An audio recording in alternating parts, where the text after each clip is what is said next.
Statue of liberty के अंदर क्या होगा और क्या ऐसा राज है स्टैचू ऑफ लिबर्टी के टॉर्च पर कि यहाँ जाना इलीगल है। और इस इमेज में आप जिन लोगों को देख रहे हैं, इन लोगों को इस इमेज को कैप्चर करने में लगभग 1 साल लगा है। लेकिन 1 साल कैसे? तो इन सब सवालों का जवाब जानने के लिए वीडियो को एंड तक ज़रूर देखना। Let's start.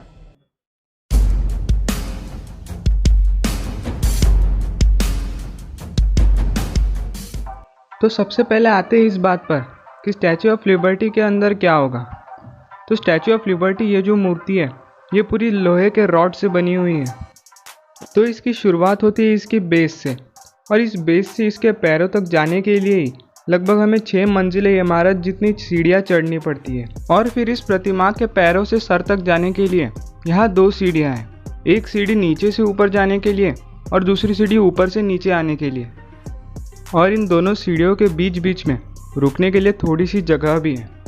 और कुछ इमरजेंसी सिचुएशंस में यहाँ पर एलिवेटर भी यूज़ किया जाता है। लेकिन इस एलिवेटर में एक टाइम पर सिर्फ 3 लोग ही जा सकते हैं, इसलिए यह बहुत रेयरली यूज़ किया जाता है। और उन सीढ़ियों से ही हम इसके क्राउन तक पहुँचते हैं, जहाँ से कि बहुत ही सुनहरा नज़ारा दिखाई देता है। और फिर इसके क्राउन पर जाने के रास्ते में ही एक सीक्रेट दरवाज़ों के ज़रिए हम इसके टावर तक जाते हैं। लेकिन वीडियो का सबसे इंटरेस्टिंग टॉपिक तो यही है कि इसके टावर में जाना इलीगल क्यों है।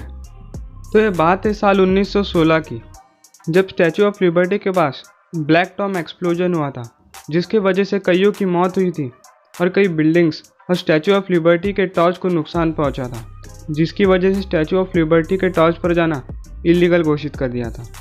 लेकिन हैरानी की बात तो ये है, आज बॉम्ब ब्लास्ट के 100 साल बाद भी उस टॉर्च पर जाना इलीगल क्यों है।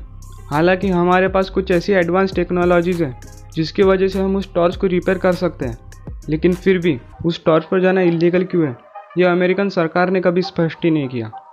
बहुत बड़े शोधकर्ताओं का ये मानना है कि इस टॉर्च पर एक सीक्रेट कंपार्टमेंट है, जहाँ पर कि टॉप सीक्रेट फाइल्स रखी हुई है, जिसे कि अमेरिका कभी लीक नहीं करना चाहता। और उनका तो ये भी मानना है कि वो बॉम्ब ब्लास्ट जर्मन्स ने उन फाइल्स को चोरी करने के लिए ही किया गया था, लेकिन उसमें वो कामयाब नहीं रहे, और इसीलिए उनकी सिक्योरिटी को देखते हुए अमेरिकन्स ने इस टॉर्च पर जाना इलीगल ही कर दिया। लेकिन क्या ऐसा था उन फाइल्स में कि उसे अमेरिका कभी लीक नहीं करना चाहता। तो अब आते हैं उस इमेज की तरफ कि इस इमेज को कैप्चर करने में इन लोगों को 1 साल कैसे लग गया। लेकिन इसे जानने से पहले अगर यहाँ तक वीडियो पसंद आई हो तो चैनल को सब्सक्राइब ज़रूर कर देना।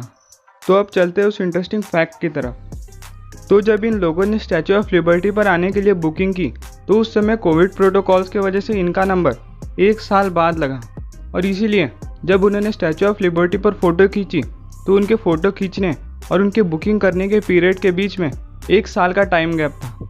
यानी कि उन्हें एक फ़ोटो क्लिक करने के लिए लगभग 1 साल तक रुकना पड़ा, और इस प्रकार से उन्हें 1 साल लगा एक फ़ोटो को क्लिक करने के लिए। मस्त जोक मारा।